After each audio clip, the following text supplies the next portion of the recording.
Hare Krishna. Thank you for joining us for Teachings of Queen Kunti study session. We'll start with the prayers. Om Jnanatimrandasya Jnananjana Shalakaya Chakshurunmilitam Yena Tasmai Shri Gurave Namaha. Namo Vishnupadaya Krishna Presthaya Bhutale Srimade Bhaktivedanta Swami Niti Namine Namaste Saraswate Deve Gauravani Pracharine निर्विशेष शून्यवादी पाश्चात्य देश तारिणे जय श्री कृष्ण चैतन्य प्रभु नित्यानंदा श्री अद्वैत गदाधार श्रीवासादि गौर भक्त वृंदा हरे कृष्ण कृष्ण कृष्ण हरे हरे हरे राम राम राम हरे हरे गुरवे गौरचंद्राय राधिकाय तडालये कृष्णाय कृष्ण भक्ताय तद्भक्ताय नमो नमः मूकं करोति वाचालं पङ्गुं लङ्घयति गिरिं यत्कृपातमहं वन्दे श्रीगुरून् दिनतारिणं परमानन्दमाधवं श्रीकृष्णचैतन्यमीश्वरं हरिः ओम तत्सत्. Hare Krishna. So thank you, devotees. Yesterday we were discussing about the two verses which talks about the Lord's beauty and the Lord's munificence or magnanimity or mercy.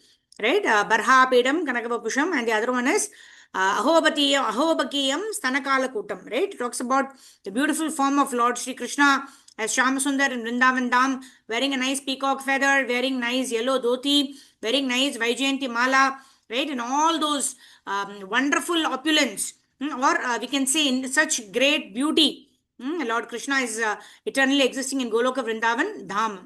Golok eva nivasati akhilatma bhuto govindamadi purusham tamaham bhajami. And that same wonderful, beautiful, supreme personality of Godhead is also an epitome of mercy. Someone who smeared poison in her breast and wanted to come and kill, that person was elevated to the status of a mother in the spiritual world. So this is talking about the merciful nature of the Supreme Personality of Godhead. And here Prabhupada is quoting in the purport about how Uddhava is telling Vidura that Krishna is so kind, and who would want to accept anyone else other than Lord Sri Krishna as one's worshipable Lord, like that. So let's continue reading what Kunti Devi is saying. Kunti Devi is expressing her gratitude to Lord Sri Krishna, and then also asking her prayers. And finally, Kunti Devi wants to make Krishna stay back in Hastinapur, but Kunti Devi does not ask. Right? She tells about the various instances where Krishna has helped her, expresses her gratitude, and later on, when Yudhishthira Maharaj requests, then Krishna actually stays back in Hastinapur for some more time. Okay, so let's see what are the continuation of the prayers for which what is Prabhupada writing as a purport. Okay, Srimati Shamapriya Mataji, go ahead. Kunti Devi says, Na yasya kaschid daitaha. From there. Mataji, please unmute. Mataji, you are able to unmute? Yes, Mataji. Hare Krishna, Mataji. Hare Krishna. Pranams, Mataji. Kunti Devi says, Na yasya kaschid daitaha. The word daita means favorite. Krishna favors no one. Dvesa cha. No one is his enemy. We expect Dvesya cha. And no one is his enemy. We expect some benediction or profit from a friend and harmful activities from an enemy. But Krishna is so perfect that no one can harm him, or nor can anyone give him anything. So who can be his friend or enemy? No yascha kaschit daitos asti. He does not need anyone's favor. He is complete. I may be very poor man, and therefore I may expect some favor from a friend, but that is because I'm imperfect, because I'm not full, because I'm deficient in so many ways. I am always needy, and therefore I want to create some friend, and similarly I hate an enemy. But since Krishna is the supreme, no one can harm Krishna, nor can anyone give Krishna anything. Why then are we worshipping Krishna in the temple by offering Krishna so many comforts, dressing him, decorating him, and giving him nice food? We should try to understand that Krishna does not need our offerings of nice garments, flowers, or food. But if we give such offerings to Krishna, we shall benefit. Thus, it is Krishna's favor that he accepts such offering. If one decorates oneself, one's reflection in a mirror will also appear decorated. Similarly, since We are reflections of Krishna. If we decorate Krishna, we also shall be decorated. In the Bible, it is said that man was made in the image of God, and this means that we are reflections of God's image. It is not that we invent or imagine. It is not that we invent it is not that we invent or imagine some form of God according to our own form. Those who adhere to the Mayavada philosophy of the anthropomorphism says the absolute truth is impersonal, but because we are persons, we imagine that the absolute truth is also a person. This is a mistake, and in fact, just as the opposite is true. We have two hands, two legs, and a head because God Himself has these same features. We have personal form because we are reflections of God. Furthermore, we should philosophically understand that if the original person benefits, the reflection also benefits. So, if we decorate Krishna, we also shall be decorated. If we satisfy Krishna, we shall become satisfied. If we offer nice food to Krishna, we shall also eat the same food. Those who live outside the temple of Krishna consciousness may never have imagined such palatable food as a food we are offering to Krishna. But because it is being offered to Krishna, we also have the opportunity to eat it. So we should try to satisfy Krishna in all respects, and then we shall be satisfied in all respects. Krishna does not need our service, but he kindly accepts it. When Krishna asks us to surrender unto him, Sarvadharman Parityajam Mamekam Sharanam Braja, this does not mean that Krishna is lacking servants and that if we surrender, he will profit. Krishna can create millions of servants by his mere desire. So that is not the point. But if we surrender to Krishna, we shall be saved. For Krishna says, Aham Tvam Sarva Papebhyo Moksha Ikshami. I shall free you from all sinful reactions. We are suffering here in this material world without any shelter. We even see many people loitering in the street with no aim in life. When we go walking by the beach in the early morning, we see many young people sleeping or loitering. They're aimless, confused, and not knowing what to do. But if we take shelter of Krishna, then we shall know, now I have found shelter. Then there will be no more confusion, no more hopelessness. I receive so many letters daily from people expressing how they have found hope in Krishna consciousness. Therefore, it is not a fact that Krishna descended here merely to collect some servants. Rather, he descended for our benefit. Hari Unfortunately, however, instead, Hare Krishna. Hari Pranam. Bol. Thank you, thank you. So this is in one of the lectures, Prabhupada mentions about Anatha and Sanatha. Right, where he says Anatha means somebody is an orphan, somebody does not have shelter. Right, and Prabhupada gives the example of a street dog. Street dogs don't have this collar, right? So they just loiter around, somebody throws stones, they have to run away, they're on their own. But those dogs which are maintained by their respective owners, the owners take them for a walk, or they engage people to take the dogs on a walk, and the dogs also have a collar indicating that it belongs to so and so. And the dogs are well taken care of, right? Nobody can throw stones on the dog. There is a person who's taking care of the dog, because the dog is under the shelter of a particular person. So similarly, we all wear this Kunti Mala, isn't it?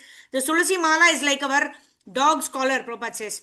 Right? It shows that we are part of International Society of Krishna Consciousness. We are under the shelter of Srila Prabhupada. We are under the shelter of the Acharyas coming in the bona fide Brahma Madhva Gaudiya Vaishnava Guru Parampara. We are not Anatha.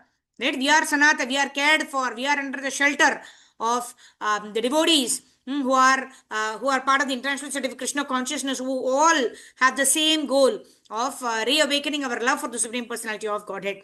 Right? So we all understand we are all servants. Right? But in order to act in our constitutional position as servants, we need the association of devotees. We need a proper master who can guide us, who can, especially when the things are little gray, when the things are not black and white, right? So we're hearing about, moral choices and ethical choices, right? Moral choices means very easy. No meat eating, no gambling, no intoxication, no illicit sex. Clearly, we can say no to these things like meat eating, etc. So these are all very clear moral principles. Don't lie and all that. Right? Ethical means something in the shades of gray. So should I do the seva or that seva? What will please Guru more, this or that? So should I remain quiet in this, or should I raise up this point with the authorities? There are certain gray areas for which we need the shelter of our gurus to act in a way that's pleasing to Guru and Gauranga. Otherwise, the mind will tempt us into doing things for the mind's own pleasure. Right? So we should not get succumb to such things, because we always need the shelter of devotees, in the association of whom we study scriptures. So we get the right intelligence with the mercy of Guru and Gauranga. And always we need to feel that shelter. How do we feel that shelter? By reciprocation. How do we reciprocate? Right? By being grateful for the services received, by rendering services to the best of our abilities. In that way, the relationship is built between the guru and the disciple, between the devotees. And when we feel protected under the shelter of the devotees, then we will also have the confidence that even if I go wrong, even if I go astray in the wrong direction, then there are devotees who would call me, who would ask me, why Madhavani, what happened? Why are you not in the temple? Why are you not doing the seva? So in that way, we may get bewildered at some point in time, but we will always be brought back by the shelter of our gurus when we take shelter of the devotees. So that is why we are not anatha, we are sanatha. That means we are under the shelter of the devotees of the Lord. And because of that shelter, we can be sure that even if we stray away, we will be brought back. And we will always remain in the association of devotees. Madchitta madgata prana bodhiyanta parasparam. Bhakti, bhakta and Bhagavan can never be segregated. We cannot say we can approach Bhagavan without doing bhakti or without the association of devotees, right? Because bhakti, Bhagavan and bhaktas are inseparable. So one has to anukulyasya sankalpa, right? So we need to do bhakti in the association of devotees, and the objective is to reawaken our Krishna prema, which is realization of the Bhagavan feature of the Supreme Lord. Okay, let's move ahead, and Shobha Mataji, please read. Unfortunately, yeah, from there. Hare Krishna, Dandavat Pranamataji, Srila Prabhupada Jai. Unfortunately, however, instead of becoming Krishna's servant, we are becoming servants of so many other things.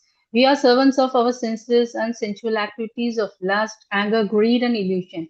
Actually, the whole world is serving in this way, but if we engage our senses in the service of Krishna, we shall no longer be servants of the senses, but masters of the senses. When we have the strength to refuse, to allow all senses to be engaged other than in the service of Krishna, then we shall be saved. Here, Kunti Devi says, your appearance in this material world is misleading, bewildering. We think Krishna has some mission, some purpose, and therefore he has appeared. No, it is for his pastimes that he appears. For example, sometimes a governor goes to inspect the prison. He gets reports from the prison superintendent. So he has no business going there, but still he sometimes goes thinking, let me see how they are doing. This way, this may be called a pastime because he is going by his free will.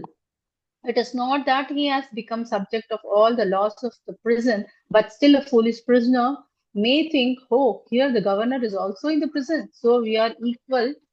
I am also governor. Rascals think like that because Krishna has descended as an avatar. They say, I am also an avatar. So here it is said, Na Veda Kashchit Bhagavams Chikirsitam. No one knows the purpose of your appearance and disappearance.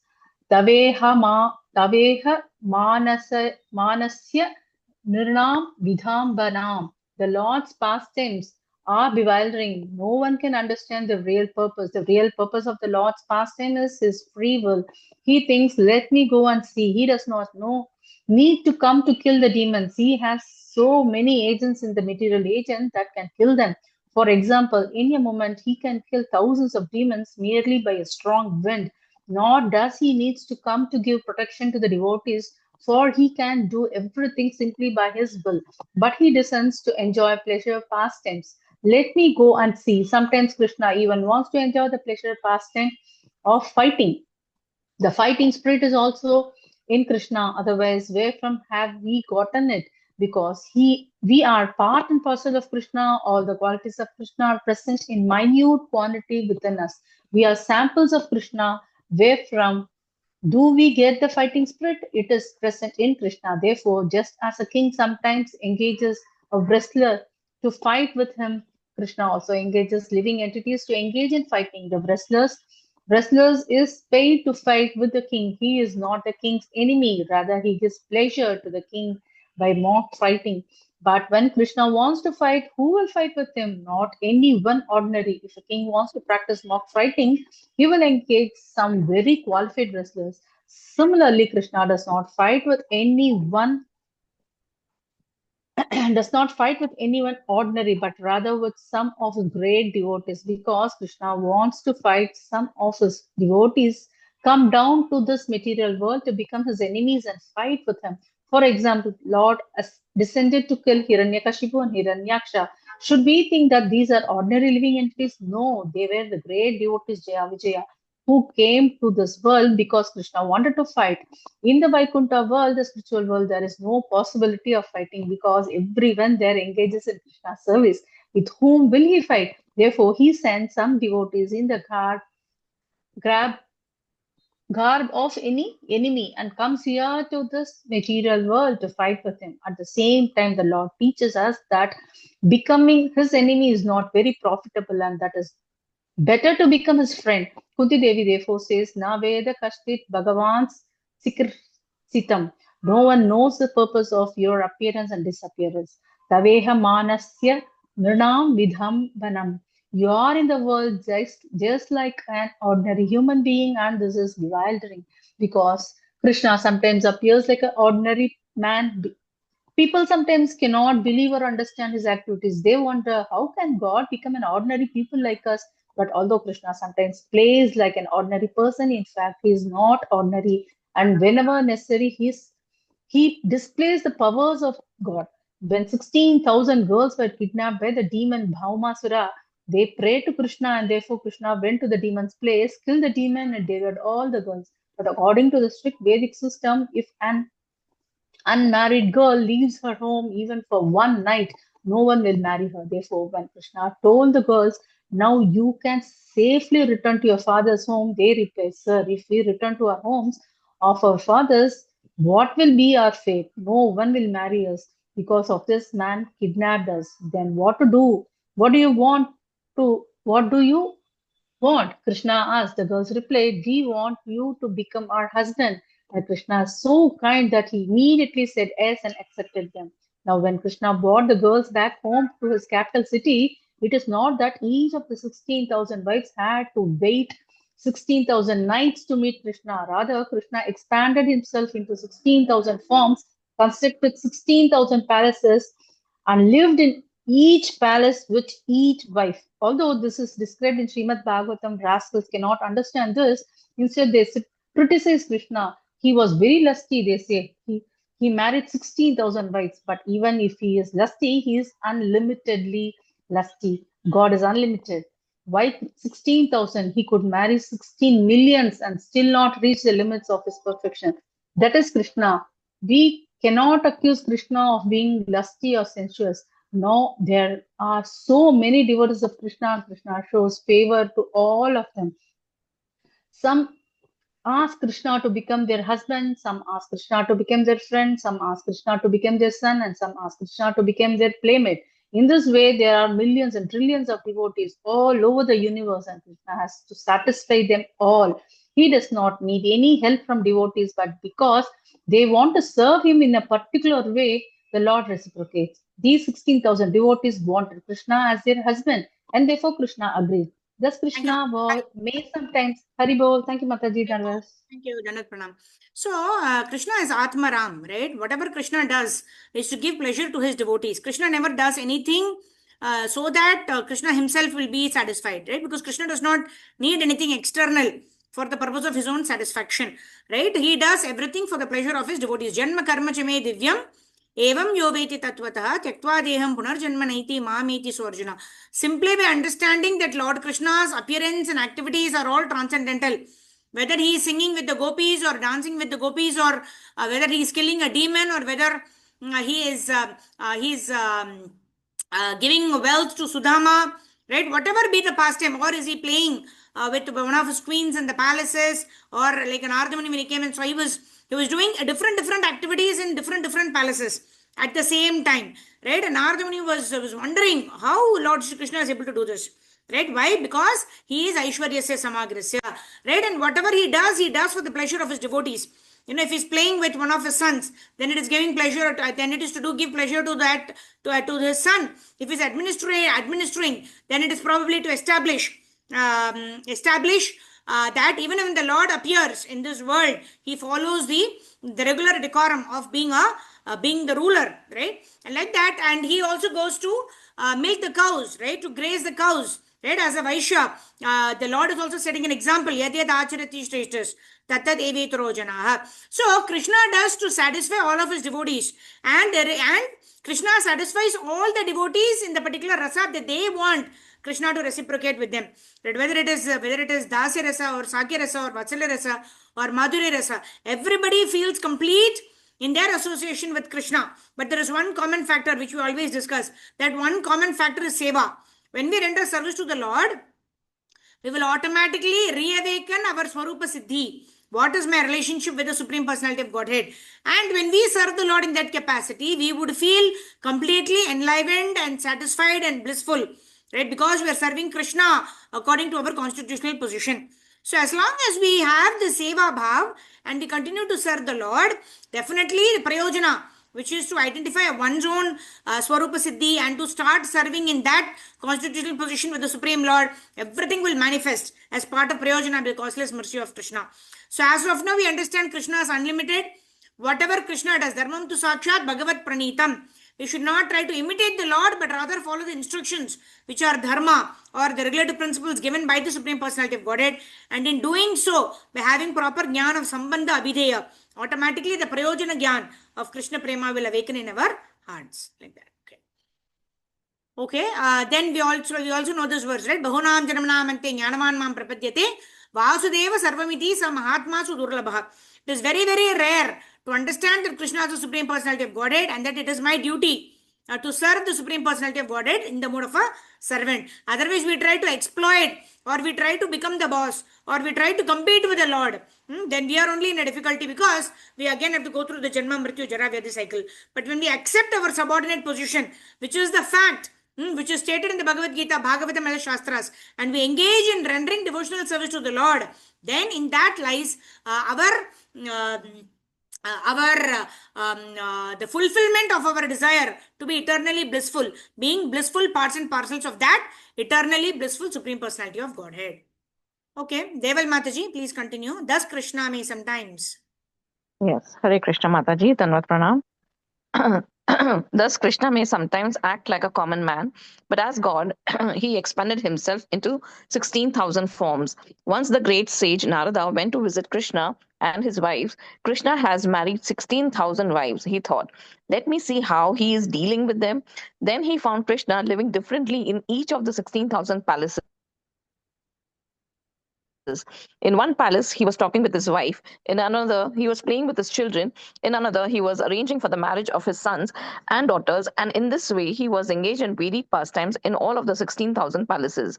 Similarly, in his childhood, Krishna played just like an ordinary child. But when his mother Yashoda wanted him to open his mouth so that she could see whether he had eaten dirt, within his mouth he showed her all the universes.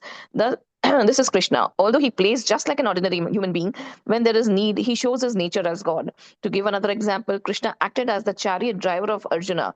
But when Arjuna wanted to see Krishna's universal form, Krishna immediately showed him a cosmic form with thousands and millions of heads, legs, arms, and weapons. This is Krishna. Krishna is completely independent and he has no friends or enemies, but he plays for the benefit of both his friends and enemies. And when he acts for the benefit of either, the result is the same. That is Krishna's absolute nature. Hare Krishna Mataji, thank you. Dandavat Pranam. Thank you, Dandavat Pranam. Right? Name dvesho stina priyaha. Name dvesho. I don't envy anybody. Stina priyaha. Nobody is dear to me also. No, and I'm not envious of anybody also. But at the same time, Konteya pratijanihi name bhakta pranashyati. Yesterday we discussed in detail about that. Right? Samoham sarva bhuteshu.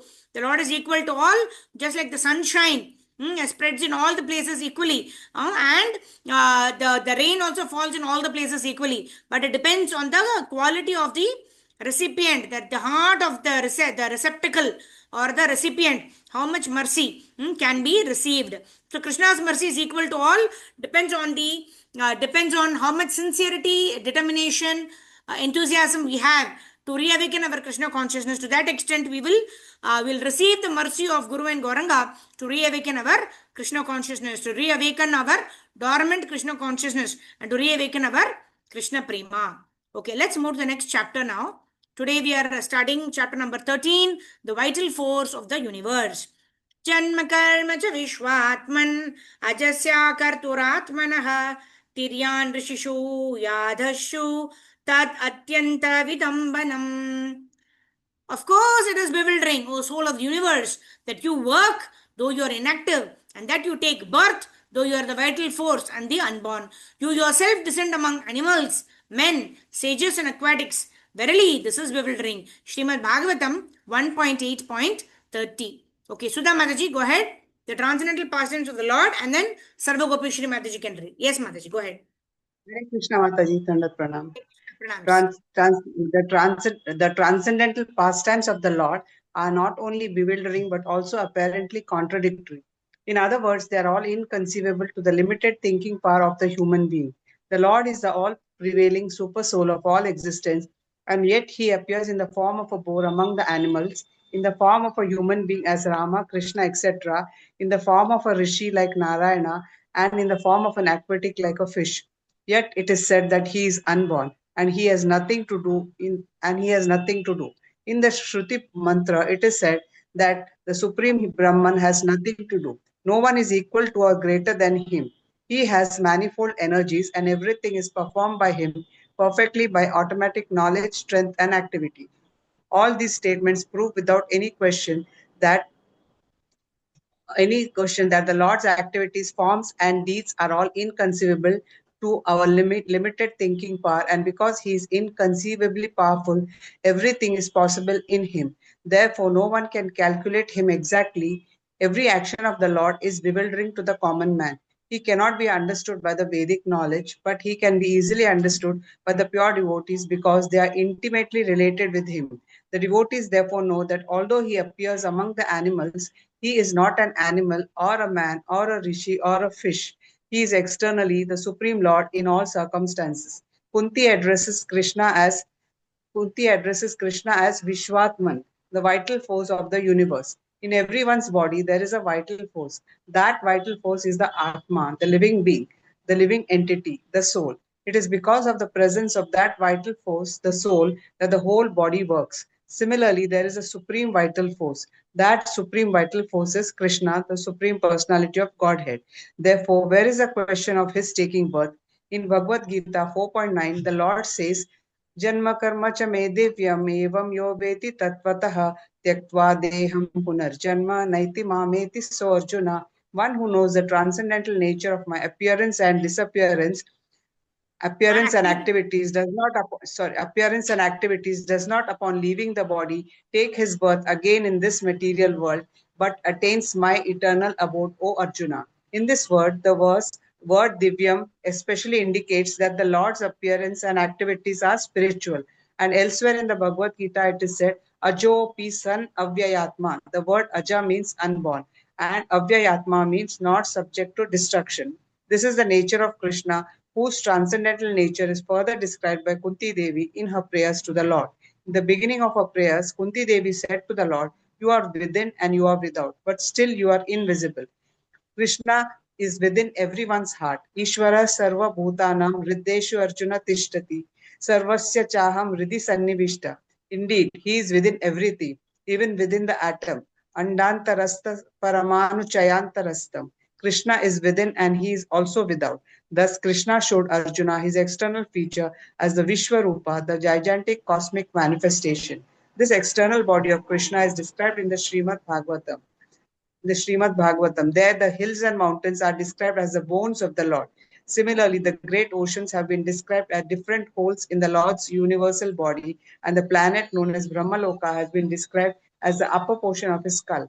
Those who cannot see God have thus been advised to see him in many ways in terms of the material cosmic manifestation, according to the instructions given in the Vedic literature. There are those who can simply think of God as being great, but do not know how great he is. When they think of greatness, they think of very high mountains, the sky, and other planets. Therefore, the Lord has been described in terms of such material manifestations, so that while thinking of these different manifestations, one can think of the Lord.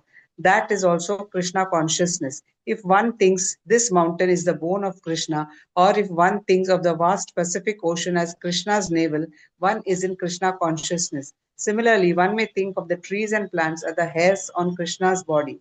One may think of Brahmaloka as the top of Krishna's skull. and one may think of the Patala Loka planetary system as the soles of Krishna's feet. Thus, one may think of Krishna as greater than the greatest, Mahato Mahiyan. Similarly, one may think of Krishna as smaller than the smallest, that smaller than the smallest. That is also a kind of greatness. Krishna can manufacture this gigantic cosmic manifestation, and he can also manufacture a small insect. In a book, one may sometimes find a small running insect smaller than a period. This is Krishna's craftsmanship. Anor Aniyan, Mahato Mahiyan. Katha Upanishad 1.2.20.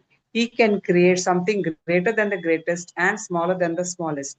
Now, human beings have manufactured the 747 airplane, which, according to their conception, is very big, but they can produce an airplane as small as a flying insect. That is not possible. Actual greatness, however, is not one sided. One who is actually great can become greater than the greatest and smaller than the smallest. But even the great things. Thank you, Hare Krishna. Hare Krishna. Yeah. So, Mahato Mahiyan. Mahato Mahiyan means one becomes greater than the greatest. Aniyor Aniya means smaller than the smallest, right? Once Prabhupada was asked, by a magician, he could make things disappear. And when he asked Prabhupada or Swamiji, he asked, Swamiji, what kind of magic can you do? Right? And then Prabhupada said, my magic is that people will get relief from Janma, Mrityu, Jara, Vyadhi, birth, death, disease, and old age. So I can help birth, death, disease, and old age go away from the life of a jiva. That is the greatest magic, right? And that is the real solution to all the problems also, right? Otherwise, what is the great benefit? If this kartal is here, it just disappears and then somebody makes it appear here. What is the real benefit that I'm getting by this act, isn't it? So it is just maybe some kind of entertainment if a magician is able to do this. But the real magic is to relieve a person from the clutches of three modes of material nature, to get relief from Janma, Mrityu, Jara, Vyadhi, birth, death, disease, and old age. So here also, Prabhupada is talking about the greatness of the Supreme Personality of Godhead. That is, greatness is such that whatever he creates, they actually, the men and women who are created by the Lord, they themselves procreate without even the involvement of the Supreme Personality of Godhead. So that is the greatness. The greatness is such that one makes, I read it somewhere, the greatness of a person is how he makes himself or herself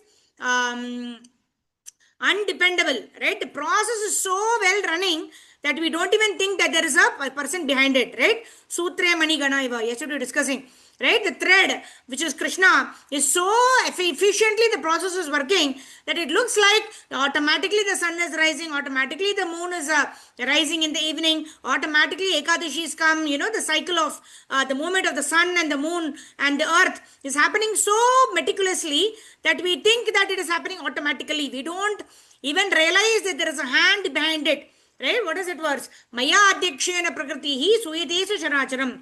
Hetu nanena kaunteya jagat vipari vartate. The jagat is vipari vartate. It's created, is annihilated. It's created and is annihilated. Time and again this process is happening. But it is happening so meticulously that we don't even think that something can go wrong. We don't even think that there is any intervention, because it's happening so well. Right? Prabhupada gives an example of a machine. If a machine is running very well, we cannot say that it is the greatness of the machine. No, it is the greatness of the person who is running the machine, who is oiling the machine, who is keeping the machine at a proper condition. Only then the machine or the printer or whatever is able to do its job. So behind every jada or behind every material object is a spiritual soul or a spiritual object that is driving the movement, that is driving the perfection, or is driving the activity. Right? Otherwise, material objects cannot move on their own. There is an intervention that is definitely required, which is either the jiva, the marginal energy of the Supreme Personality of Godhead, or the Supreme Personality of Godhead directly himself. Right? That is why we have both the jiva as well as the Paramatma in the heart of the living entity. So as long as this body, which is made up of jada items like earth, water, fire, air, ether, right? To that extent, what happens? To that extent, there is an intervention by a jiva. Then only this combination of material elements, being the body or being any of the material objects, can be put into use. Otherwise, there is no way that a jada or a material object can act on its own. That needs an intervention by a spiritual object, or we can say a spiritual person, who can be either a jiva or it can be the Supreme Personality of Godhead. Okay, so I think we are running out of time. Actually, Sargo Bhishna Mataji, you can read tomorrow. We'll start with you. Quickly, let's do Harinam Sankirtan and then we'll end our session today.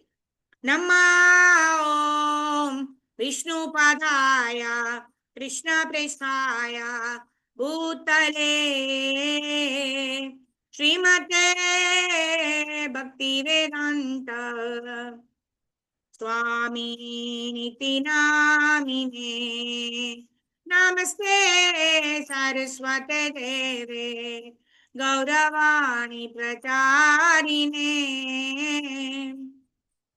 निर्विशेष शून्यवादी असत्य देशतारिणे जय श्री कृष्ण चैतन्य प्रभो नित्यानंदा श्री अद्वैत गदाधर श्रीवासादि गौरा भक्तवृंदा हरे Krishna Hare Krishna, Krishna Krishna Hare Hare, Hare Rama, Hare Rama, Rama Rama Hare Hare, Hare Krishna, Krishna Krishna Hare Hare, Hare Rama, Hare Rama, Rama Rama Hare Hare, Hare Krishna, Krishna Krishna Hare Hare, Hare Rama, Rama Rama Hare Hare. Jaya Gauranitai, Jai Jai Jagannath, Jai Baladev, Jai Subhadra, Jai Sudarshan, Jai Bala Gopal, Jai Rukmini Vitthal, Jaya Prahlad Narsingha, Jaya Lakshmi Narsingha, Jai Chaturbhuja Shaligram Shila, Jai Griva Shaligram Shila, Gopal Ji Shaligram Shila, Kurmaji Shaligram Shila, Lakshmi Narsingha Shaligram Shila, Guruvayurappa Jaya Radha Krishna, Jai Radha, Giridhari Radha, Madhava Radha, Sham Sundar Shri Radhe Jaya, Shat Goswami Jaya, Guru Parampara Jaya, Prabhupada Jaya, Guru Deva Nittai Gaur Hari Bol, Hari Bol, Hari Bol, Hari Bol.